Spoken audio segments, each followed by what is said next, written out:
कालच मनात आलं होतं की बरेच दिवस झाले मटणाचा बेत नाही झाला. म्हणतात ना, आई बाबांना मुलांच्या मनातलं कळतं. अगदी तसंच झालं.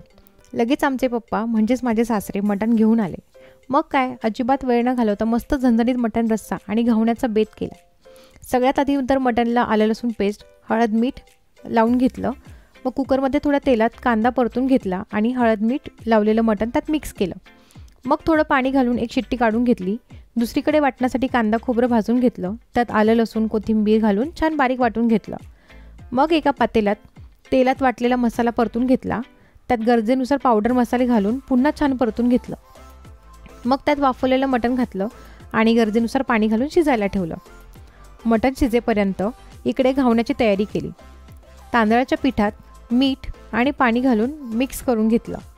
मग ते गरम गरम पॅनला कांद्याच्या मदतीने तेल लावून घेतलं आणि मग त्यावर घावण घालून घेतला. अगदी 2च मिनिटात घावण बनवून तयार झाला. अशाच पद्धतीने इतर घावणेसुद्धा बनवून घेतले आणि बेत तयार झाल्यानंतर गरमागरम रस्सा आणि गरम गरम घावणे मस्त खाण्यासाठी सर्व केले. काय मग, कसा वाटला आजचा बेत? आवडला असेल तर व्हिडिओला लाईक करा आणि चॅनलला सबस्क्राईब करा. धन्यवाद.